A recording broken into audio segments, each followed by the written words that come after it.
महाशिवरात्रि व्रत कथा। इस दिन भगवान शिव की पूजा के साथ महाशिवरात्रि व्रत की कथा भी पढ़नी चाहिए। चित्रभानु की कथा पढ़ने से आप भगवान शिव की महिमा और उनकी भक्ति के महत्व को समझ पाएंगे। भगवान शिव भोले हैं और वह आसानी से प्रसन्न होते हैं। वे सच्चे मन से जल अर्पित कर देने के मात्र से ही प्रसन्न होकर अपने भक्तों के दुख दूर कर देते हैं और उनको शिवलोक में स्थान प्रदान करते हैं। महाशिवरात्रि के दिन भगवान शिव को प्रसन्न करने का सबसे बड़ा अवसर है। इस दिन भगवान शिव की पूजा करें और महाशिवरात्रि की कथा पढ़ें। महाशिवरात्रि व्रत कथा। शिव पुराण के अनुसार एक समय में चित्रभानु शिकारी शिकार करके अपने परिवार का पालन पोषण करता था। उस पर साहूकार का कर्ज था। समय पर कर्ज चुकता ना करने पर साहूकार ने उसे बंदी बना लिया। उस दिन शिवरात्रि थी। दिन भर उसने भूखे प्यासे रहकर भगवान शिव का स्मरण किया और दिन गुजर गया। शाम को साहूकार ने उससे कर्ज चुकाने के लिए अलग से एक दिन का समय दिया और चित्रभानु को छोड़ दिया। तब चित्रभानु भूख प्यास से व्याकुल होकर जंगल में शिकार खोजने लगा। देखते देखते शाम और फिर रात हो गई। तब वह तालाब के एक बेल के पेड़ के ऊपर चढ़ गया और रात बीतने की प्रतीक्षा करने लगा। उस बेल के पेड़ के नीचे एक शिवलिंग था। चित्रभानु अनजाने में बेलपत्र तोड़ के नीचे गिरा रहा था, जो कि शिवलिंग पर गिर रहे थे। इस प्रकार वह संयोगवश पूरा दिन भूखा प्यासा रहा, जिससे उसका महाशिवरात्रि का व्रत हो गया और शिवलिंग पर बेलपत्र गिरने से उसकी आराधना भी हो गई। रात होने पर एक गर्भ हिरनी तालाब के किनारे पानी पीने आई।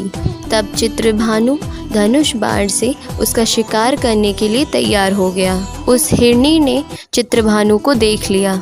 उसने शिकारी से कहा कि वह गर्भवती है, जल्द ही प्रसव करेगी, लेकिन तुम एक साथ 2 जीव हत्या करोगे, जो कि बिल्कुल ठीक नहीं है। हिरनी ने शिकारी को वचन दिया कि वह बच्चे को जन्म देकर आएगी, तब शिकार कर लेना। इस पर शिकारी ने उसे जाने दिया। कुछ समय बाद वहां से एक और हिरनी जा रही थी। तब शिकारी खुश होकर उसे शिकार करने के लिए तैयार हो गया। तब हिरनी ने उससे निवेदन किया कि हे शिकारी, मैं अपने प्रिय की खोज में भटक रही हूँ। मैं अपने पति से मिलकर शीघ्र ही तुम्हारे पास आ जाऊंगी। तब शिकारी ने उसे जाने दिया। चित्रभानु शिकार ना कर पाने से चिंतित था। तब चित्रभानु ने उसका शिकार करने के लिए निर्णय लिया।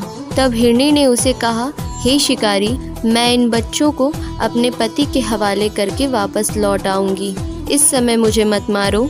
इस पर शिकारी ने कहा कि वह मूर्ख नहीं है। इससे पहले वह 2 शिकार छोड़ चुका है। उसका परिवार भूख प्यास से तड़प रहा होगा। तब हिरनी ने कहा, मेरा विश्वास करो, मैं अवश्य अपने बच्चों को अपने पति के पास छोड़कर वापस जरूर आऊंगी। ऐसे करते हुए सुबह हो गई और अनजाने में शिकारी की शिवरात्रि की पूजा हो गई। उपवास और रात्रि जागरण भी हो गया। इसी बीच एक हिरण वहां से जा रहा था।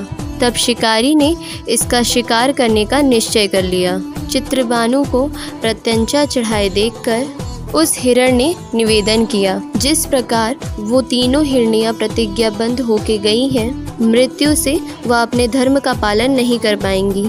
जिस पर तुमने उन पर विश्वास करके उन्हें जाने दिया, वैसे भी उसे भी जाने दो। वह अपने परिवार के साथ जल्दी ही उपस्थित हो जाएगा। चित्रभानु ने उसे भी जाने दिया। शिवरात्रि व्रत और पूजा होने से उसका मन निर्मल हो गया। उसके अंदर भक्ति की भावना जागृत हो गई। कुछ देर बाद हिरण के दिए हुए वचन के कारण वह अपने परिवार के साथ वहां पर उपस्थित हो गया। उस हिरण की सत्यता और प्रेम भावना को देखकर चित्रभानु को आत्मज्ञानी हुई। उसने हिरण परिवार को जीवन दान दे दिया।